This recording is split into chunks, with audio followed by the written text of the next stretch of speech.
आप देख रहे हैं आजाद टीवी न्यूज 24। जानते हैं इस समय की ताज़ा खबर। नमस्कार, आप देख रहे हैं आजाद टीवी न्यूज 24 और मैं हूं कोमल सिंगला आपके साथ। महीनों से मूलचंद जैन लगातार सनातन धर्म एवं ब्राह्मण समाज और उनके आराध्य देव भगवान परशुराम को लेकर गलत टिप्पणियां करता रहता है।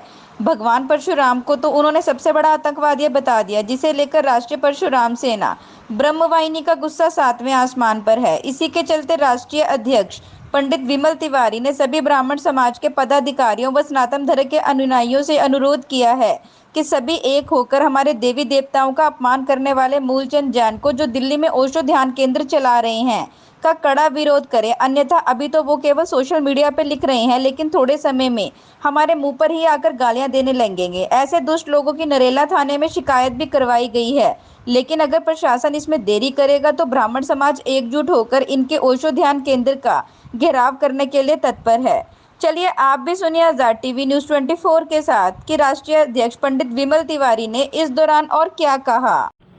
जय श्री परशुराम साथियों, मैं पंडित विमल तिवारी, राष्ट्रीय अध्यक्ष राष्ट्रीय परशुराम सेना ब्रह्मवाहिनी, आज आप सबके बीच आया हूँ एक गंभीर विषय को लेकर के। जैसा कि आप पिछले कई दिनों से देख रहे होंगे, हम लोग सोशल मीडिया के माध्यम से लगातार नरेला के ओशो ध्यान केंद्र के संचालक अधर्मी मूलचंद जैन के खिलाफ मुहिम चला रहे हैं। मूलचंद जैन जो कि लगातार कई महीनों से सनातन धर्म, हिंदू देवी देवताओं और ख़ास तौर पर ब्राह्मण समाज को लगातार अपशब्द, अमर्यादित भाषा का प्रयोग कर रहा है और हम सबके वार्तालाप के बाद भी उसकी दुष्टता इतनी बढ़ गई कि वो ये कह रहा है कि हम आगे भी करते रहेंगे, जिसको जो करना हो कर लो।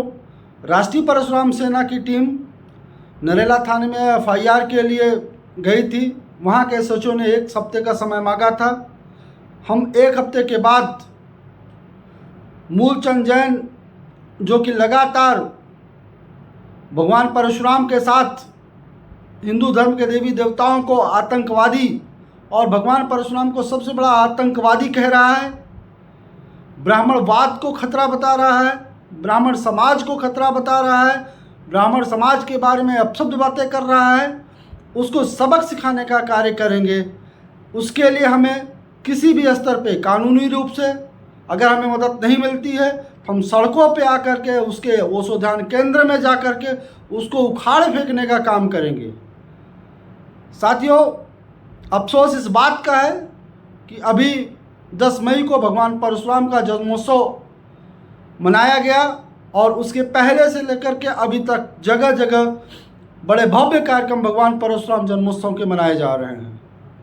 लेकिन अफसोस की बात यह है कि दिल्ली के नरेला, जो कि दिल्ली एनसीआर रीजन में आता है और उसके आसपास बड़े बड़े भव्य कार्यक्रम मनाएंगे भगवान परशुराम जन्मोत्सव के, लेकिन उसी पीरियड में एक अधर्मी जो है वो भगवान परशुराम को सबसे बड़ा आतंकवादी बता रहा है, हमारे शंकराचार्य को आतंकवादी बता रहा है, चाणक्य को आतंकवादी बता रहा है।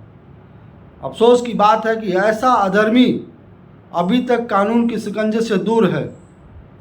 मेरे आप सभी साथियों से एक विनम्र निवेदन है कि आप किसी भी ब्राह्मण संगठन से जुड़े हों, किसी भी सनातन समाज के लिए कार्य करने वाले संगठन से जुड़े हों, आप किसी भी राजनीतिक पार्टी से जुड़े हों, लेकिन जब बात सनातन की आती है, जब आप ब्राह्मण समाज की बात आती है, तो हम सबको एक साथ कंधे से कंधा मिलाकर चलना होगा। नहीं तो आज मूलचंद जैन जैसा आदमी सोशल मीडिया में बातें कह रहा है, कल लोग सड़कों पे हमारे मुंह के सामने ये बात कह के चले जाएंगे और हम देखते रहेंगे।